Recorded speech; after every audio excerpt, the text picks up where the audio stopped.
Hi hello నమస్తే, మా రాజమండ్రి రుచులకు స్వాగతం. నేను మీ ఆశ. ఎలా ఉన్నారు? అందరూ బాగున్నారా? ఈరోజు ఫ్రాన్స్ కొద్దిగా ఉన్నాయండి. మామూలుగా ఇంట్లో నార్మల్గా దొరికే వస్తువులతోనే ఫ్రాన్స్ ఫ్రైడ్ రైస్ చేశాను. చూద్దాం రండి, చేస్తూ మాట్లాడుకుందాం. కొద్దిగా ఒక పావు కేజీ రొయ్యలు ఉన్నాయి, పావు కేజీ రైసే వేసాను. కొంచెం అల్లం వెల్లుల్లిపాయ, ఉప్పు, పసుపు, నూనె అక్కర్లేదు, కొద్దిగా అలా వేయించేసి పక్కన పెట్టుకుందాం. ఉప్పు రొయ్యలకి తీసుకోవడానికి అంతే. కొంచెం అలా వేయించుకుని, వాటర్ ఉన్నా పర్లేదు, రొయ్యి గట్టి పడే వరకు కొంచెం వేయించాలి, 2 నిమిషాలు చాలు. ఒక గిన్నెలోకి తీసేసుకుని వీటిని ఎలాగో మళ్ళీ వేయించాలి మనం. ఉప్పు తీసుకోవడానికి జస్ట్ వేడి సెగ తగిలితే ఉప్పు పట్టుకుంటుంది రొయ్యికి. అల్లం వెల్లుల్లి పేస్ట్ 1 స్పూను, మసాలా పౌడరు 1 స్పూను. 1/2 కేజీ బియ్యమే కదా, కొంచెం వేగనివ్వండి. దోరగా ఒక 2 నిమిషాలు చాలు.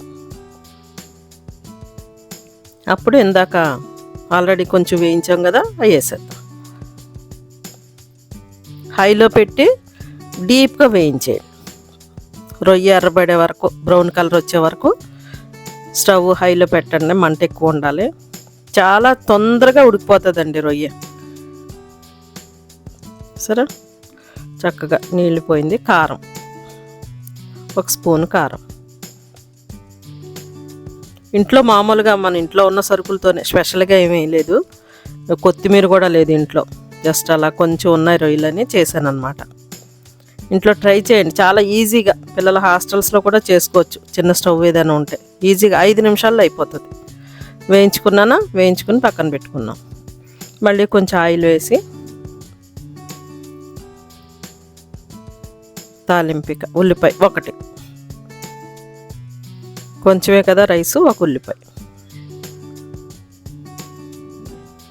అల్లం వెల్లుల్లి పేస్ట్ 1 స్పూను, రైస్కి అన్నమాట ఇది. టమాటా 1. ఇంక దీంట్లో నిమ్మరసం ఏం పిండక్కర్లేదండి. ఆల్రెడీ రొయ్యలు మీకు తీయగానే ఉంటాయి కాబట్టి కమ్మగా ఉంటుంది రైసు, ఎక్కువ స్పైసీగా ఉండదు. చిన్న పిల్లలు కూడా మీ స్కూల్ క్యారియర్ పెట్టవచ్చు, ఇష్టపడి తింటారు పిల్లలు. ఈజీగా చేసుకోవచ్చు, 5 నిమిషాల్లో అయిపోద్ది. సరే, దగ్గర పడింది. దీంట్లో కూడా మసాలా 1 స్పూను, గరం మసాలా, మామూలు చెక్క లవంగా పౌడర్ మనం చేసి పెట్టుకున్నాం కదా, గరం మసాలా పౌడర్, అది 1 స్పూను రైస్కి. ఇది కొంచెం అల్లం వెల్లుల్లిపాయ 1/2 స్పూను. మళ్ళీ దీంట్లో కూడా కారం 1 స్పూను. హైలో పెట్టి దగ్గరికి అయిపోనివ్వండి. 1 స్పూను సాల్ట్.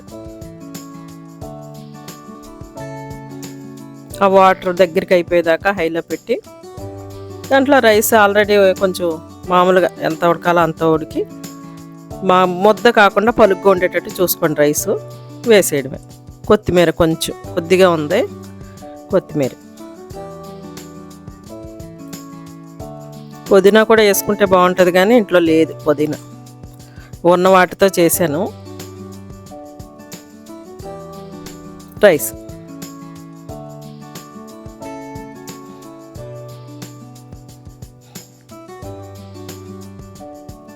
వేపు పెట్టుకున్నాం కదా, అవి కూడా వేసాను.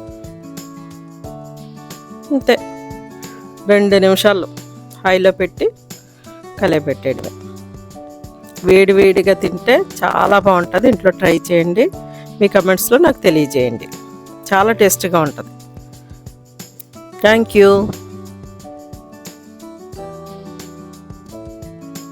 మా వీడియోస్ మీకు నచ్చినట్లయితే లైక్ చేయండి, మీ ఫ్రెండ్స్ అండ్ ఫ్యామిలీకి షేర్ చేయండి, సబ్స్క్రైబ్ చేయండి. మరిన్ని వీడియోస్ కోసం బెల్ ఐకాన్ని ఆన్లో పెట్టుకోండి. Thank you.